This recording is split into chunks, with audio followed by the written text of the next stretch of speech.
Ashama akka mooltan sagantaan BBC Afaan Oromoo wixata galgalaa eegalee qorannoon himannaa sarbama mirga namoomaa UN fi Komishinii Itoophiyaan taasifamu haleellaa Afaarii fi Amaaraa keessaa akka hammatu mootummaan Itoophiyaa gaafate.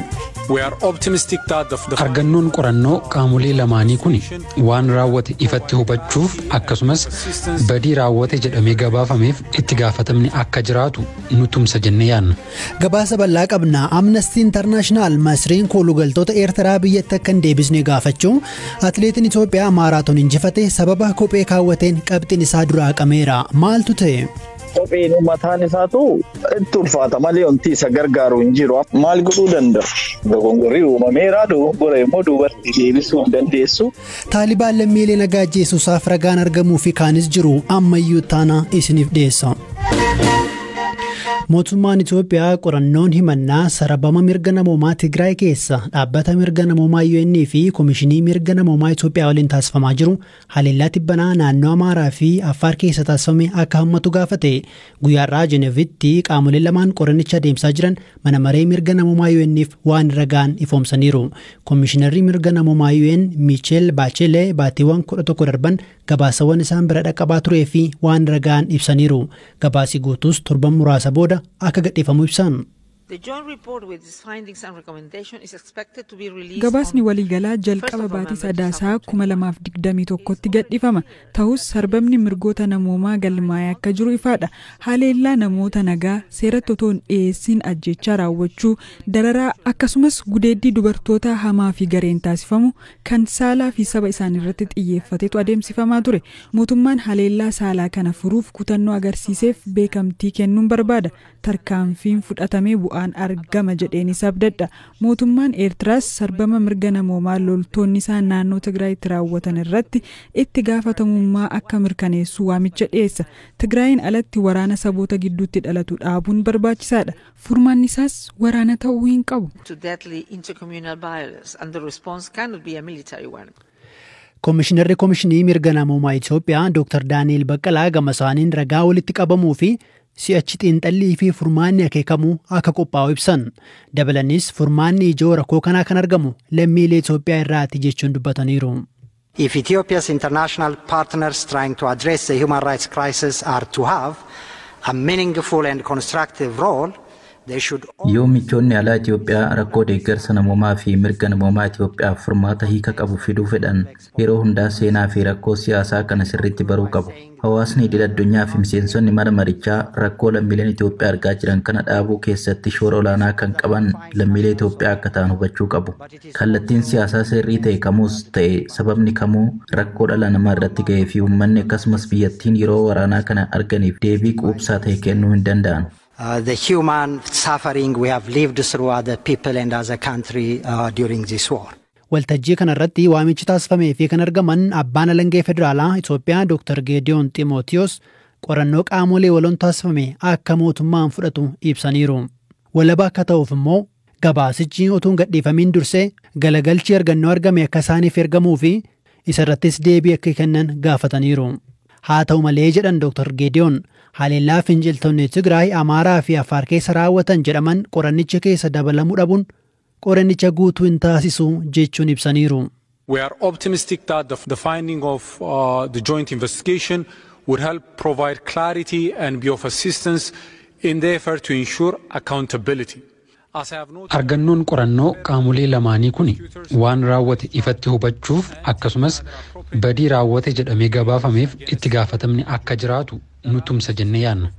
Yeroo ammaa abbootiin alangee federaalaa fi waraanaa qaamota mirgoota namootaa sarbuun shakkaman hedduu irratti himata banuu dabalatee tarkaanfiiwwan seeraa kaan fudhataniiru.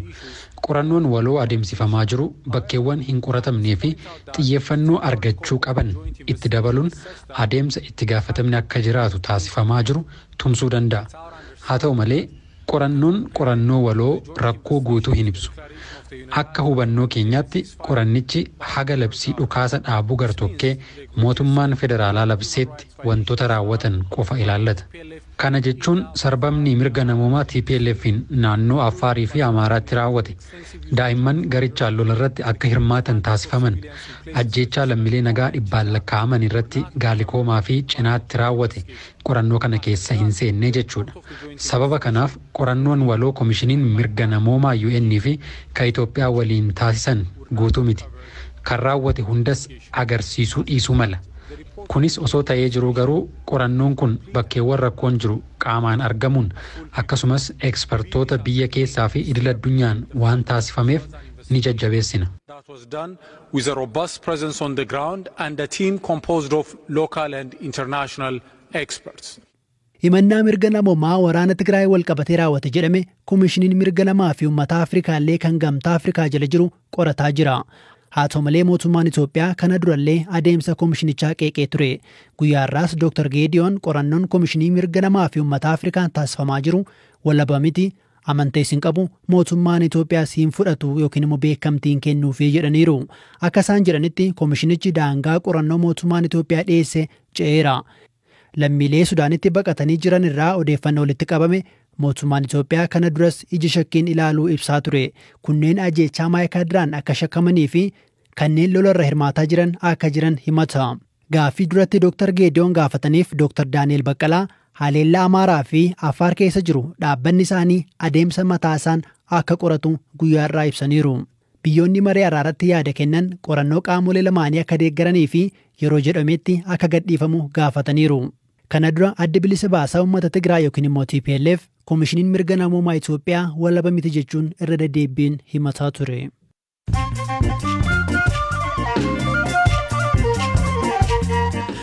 Amma mooduuwwan gaggabaaboon sinitti maa Keeniyaatti sababa beelaan ijoolleen baalaadhaa nyaachuu eegalan sababa gogiinsi beela maatii hedduu miidhaa jiruun Keeniyaa bulchiinsa Kilifi keessatti namoonni 20 ol hubamanii hospitaala kan seenan yoo ta'u namni tokko immoo lubbuun darbeera. Garee mirga namummaaf falmu Amnesty International Masriin kolugaltoota lama biyyatti akka hin deebisne kolugaltoota Eertiraa lama biyyatti akka hin deebisne waamicha taasise. Baqattoonni Eertiraa kun waggoota 8 darbaniif kan Masrii keessa hidhaman ta'u kanneen mirga namummaaf falman ni himu. Bakki Afgaanistaan Paanchir jedhamu keessatti yoo xiqqaate lammiileen nagaa 20 Taalibaaniin ajjeefamu BBC'n irra ga'e. Bakkeen kun bakka humnoonni Taalibaaniif jilbeeffachuu didan lolaa jiranidha.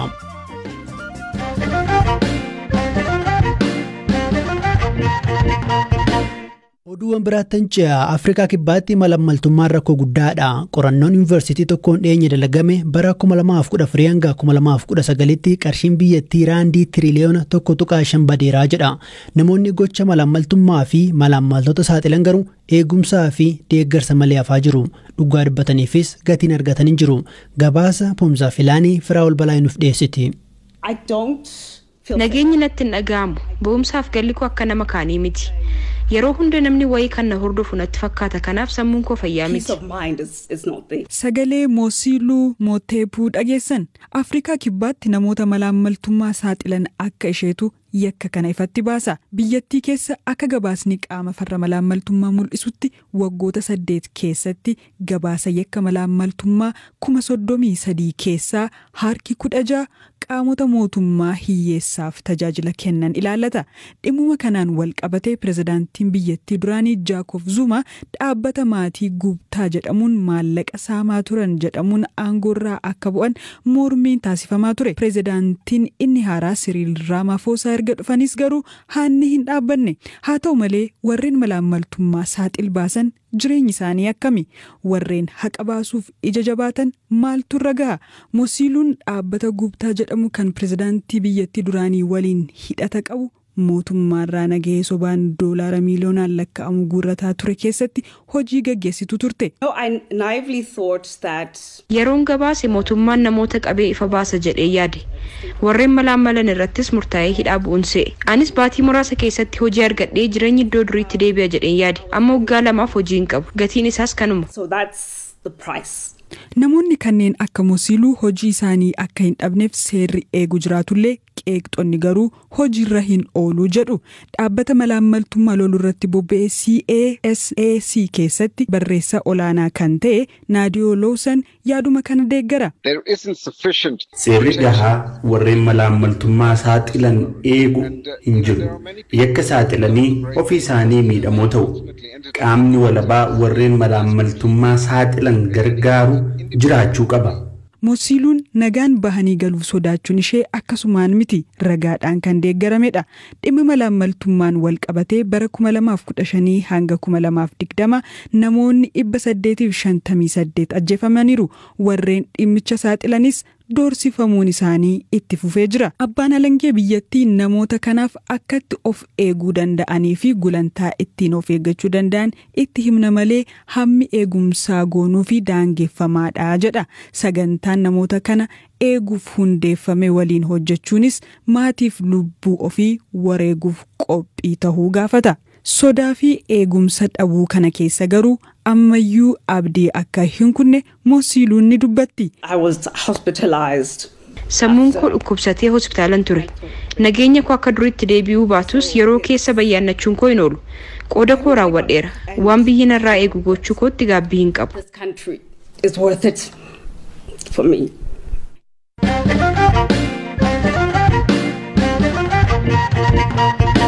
Xumurarra geenyeerra atileetiin Itoophiyaa Daraaraa Urrisaa jedhamu guyyaa kaleessaa ganama maaraatoonii Veeniyaatti dorgomee injifatus boodarra qabxiin isaa jalaa qameera. Kanaanis atileetiin Keeniyaa lammaffaa ba'ee akka injifatu ta'e. Kunis kopheen kaa'ate kan sooliin isaa seentimeetira 4 ol waan ta'eef akka ta'e qopheessitoonni dorgommichaa dorgommii booda ibsaniiru. Atileetichi Oostiriyaarraa gara biyyaa waan galaa jiruuf isa hin arganne. Leenjisaa fi maanaajirri atileetichaa Gammadoo Daddafoo guyyaarraa Jarman irraa BBCtti akka himanitti atileetiin kun kana dura maaraatoonii Mumbaay injifateera. Inni ammaa kan lammataa ture kaleessa maaltu ta'e jennee gaafanneerra. Kan ta'e kopheen itti fiigu Finfinneetti kennameefii ture. Tireeningii illee ittiin godhee ture. Shaanxaan isaa immoo poostaadhaan ergame. Shaanxaa fudhateeti kophee kana keessatti arginaan kopheen kun tireeningiidhaaf eeyyamame. Kophee kana godhate. Kopheen kun hin eeyyamamne immoo nulleen gaafanne inni galgala kophee biraatti galmeessise kan dura nu kennineef ganama immoo hin jijjiire. Kana rakkoon ka'uu. Kanaaf dogoggorri atileeticha biraa? Atileetiin hin beekne. Atileetiin hin beekne nullee iddoo san hin jirru hin erginee fi poostaadha. Shaanxaa isaa erganee fi ofiisii xaaliyaaniitiif nu Finfinneetti kophee itti kennine kanaan fiidda jenneeniirra yeroo tokko nyaatiin osiin jedhu seexanni yoo sitti dhufu jechuudha. Baay'ee gaddisiisaadha. Sanuu dorgomee qophaa'ee ture ji'a meeqaatti qophaa'eera dhaqee immoo dorgomee erga injifatee ka'ee jalaa qabee miira akkamii keessa jira atileetiin kun ergasii booda akka qabxiin sun sirrattu yookiin immoo komii keessan dhiyeeffataniittu sinoo? Ruulitu jira. Kophee eeyyamamutu jira kan eeyyamamnetu jira. Gaafachoo yaalleerraa garuu wanti nu argannu hin jiru. Wanta seerarra taa'ee jiruuf seera san eeggachoo kanan fudhatin siin jedha kanan godhin siin jedha yoo otoo fiigichan galee isa eeguu ka qabdu seera yoo cabsite seera cabsiteedha. Atileetiin kun garuu hubannoo kana qaba ture jalqaba? Hubannoon qabu odoo qabaatee maa godha? Kophee kanneen keessaa kuuwwan ka tireeningiitii ka wookii ittiin godhu haala garagaraatiif kennama. Ka tireeningiin jira, kan tiraakii ittiin hojjetu, kan asfaaltii ittiin hojjetu, deebisee immoo kan bosona ittiin hojjetu. Hundaafuu kophaa jira kopheen. Dorgommii kophaa jira. Inni isa kamiin fiige? Ka tireeningii ittiin godhan kanaan fiige inni. Kopheen mataan isaatu itti ulfaata malee wanti isa gargaaru hin jiru. Amma miilimeetirii 40 wanta tareef. Kanaafuu kophee sana kaa'achuu isaatiin wanta buufate hin qabuudha yaadi keessan?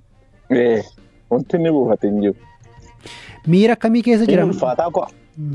Maal godhuu danda'a? Daa'ima boru fiiguu nama danda'u. Akka seeraatti garuu jarri dorgommii qopheessan sun kophee isaa laaluun qabanii turanii dorgommii dura? Isaan galgala galmeessaniiru.